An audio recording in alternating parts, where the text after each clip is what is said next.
Did you know that there are psychological tricks that make people better remember you?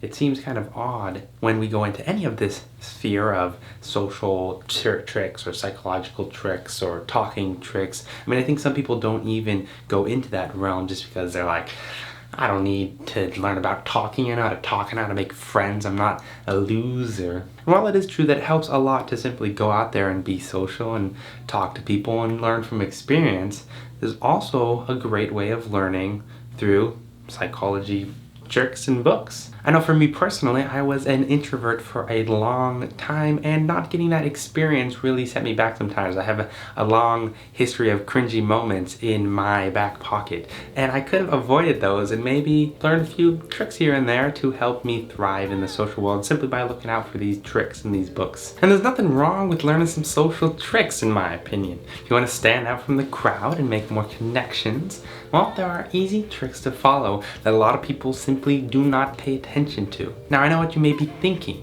Why are you talking about social tips when we're in the middle of a pandemic and can't even socialize? Well, that is a fair point. But it's really interesting stuff to learn about, plus Corona's gotta shut down and move on at some point, right? So let's just hope.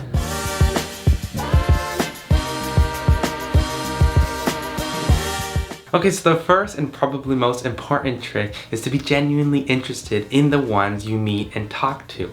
People love themselves, which is a good thing. I'm not trying to say that people are selfish or narcissistic, but they really do.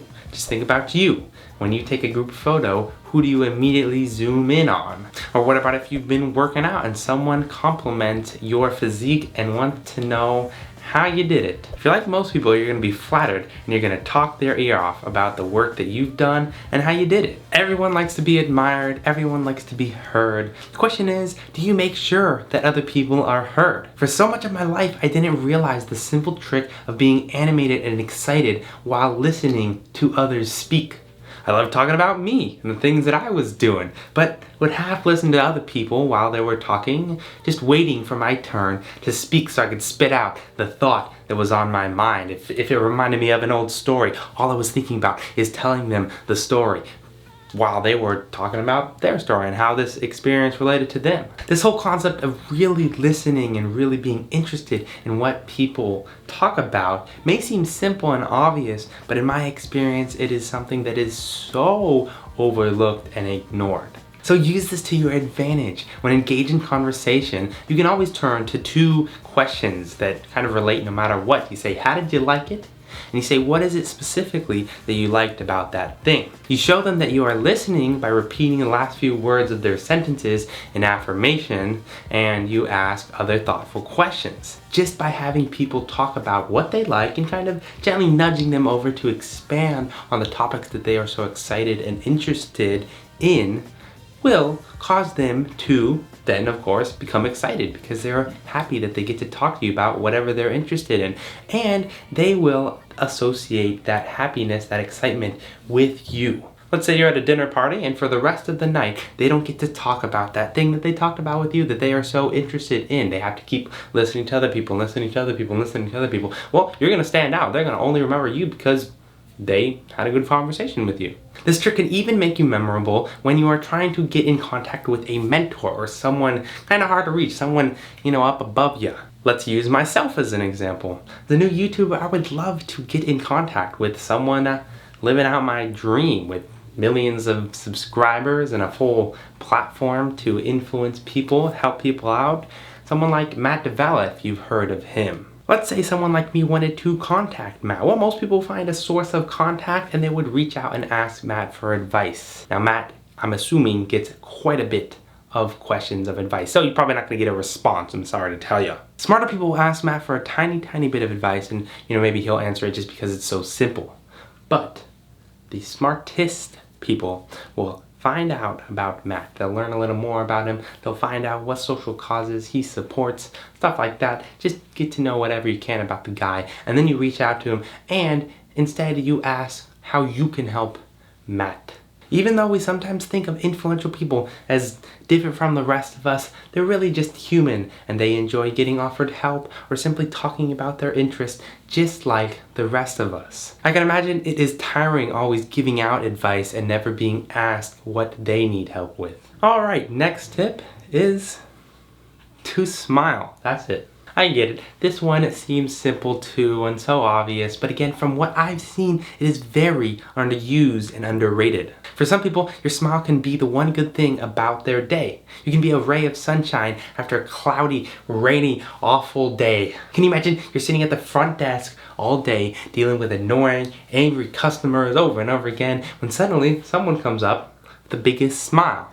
They're super friendly and maybe they even compliment you. Well, that one person has now legitimately turned around your entire day. Science stands behind smiling too. Research shows that smiling immediately boosts your mood. The simple act of moving your muscles in a certain way to make a smile boosts your mood. Isn't that another crazy, weird fact? And another benefit of smiling, smiles are contagious. The more you do them, the more you'll see people smiling back and it'll spread around the office or the whatever you're in. You can even use them on the phone. Simply answering a phone with a smile changes the way you talk and the way your voice sounds, conveying to the person on the other line that you are excited to talk to them. I personally have seen the power of a smile firsthand. I had a software internship at Toyota a little over a year ago, and the classic comp sci stereotype was oh so true. A full section of nerdy guys that didn't smile much and didn't talk much. Not that I'm making fun of them, I mean I fell into that same stereotype. I would come in, put my head down, do my work, and leave, unfortunately. But there's this one guy that stood out like the biggest sore thumb on planet Earth. Let's call him David. David would come in with the biggest smile on his face and greet everyone in the room. On my first day of work, he was the only one that welcomed me and wanted to know all about me. What kind of software I was developing, where I was from, how long I was gonna be working there. He seemed to know everyone as he walked down the aisle, smiling and waving to people constantly. He was like a celebrity. The whole room would shift moods when David was present and everybody would start smiling more. So, be like David, learn to smile more, and be the one that stands out and ignites the positivity in the atmosphere. And smiling leads to an even stronger form of positivity, laughter, which is my next tip. Always be the first person to joke. There's so many times throughout life where we can feel like we need to be serious and somber, especially in professional settings. But reflect on if you really have to. Let's imagine you're a manager for a sales team and you call a meeting to discuss their subpar sales performance. Obviously, you can imagine that the team being called in will be super tense and they expect their worst. They expect to be screamed at by their boss. If you remain serious and you call them out for the decisions that you agree with, they are likely to keep the guard up and they're less likely to change as they feel threatened. Instead, if you start the meeting off with a joke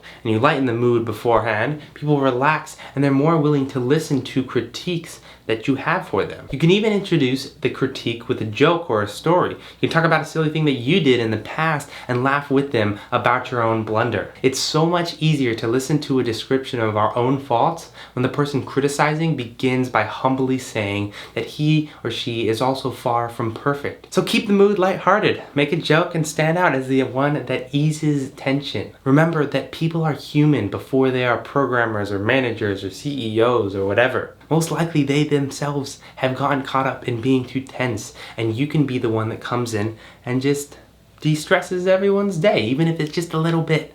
And the final tip is to go above and beyond without permission. What I mean by this is to do a kind favor for someone without asking. Everyone, for the most part, is kind enough to ask permission, right? Like if I go to Chipotle, I'm gonna ask you if you want a burrito, and that's nothing too far out of the ordinary. But what about when someone does something for you without even asking? I saw a tweet a while back from someone who had just finished a date with a guy, and she was freaking out at what he did. On the first date, they got to talking about coffee and how she liked it a lot. He learned her favorite drink, and he must have taken a mental note of it, because by the second date, he showed up with the coffee fresh brewed from Starbucks in the passenger cup holder, ready to go. Now think about it. If you would have texted her beforehand and said, hey, I'm at Starbucks, do you want anything before I come pick you up? She would have thought it was nice, but nothing insane. The fact that he did it without asking permission blew her mind. She was so excited that she took to Twitter to exclaim how kind this man was. Those are all the tricks for you I have today. Let me know if you like this kind of content, because there are endless psychological tricks in talking with people and making you stand out to people, and you know, whatever else, making people like you, that kind of stuff. So I'm more than happy to make some more content on this topic. Also, if you liked it, it would be great if you could actually like it down there below the video. Press a little thumbs up. Is it a thumb? Yeah, it's a thumb.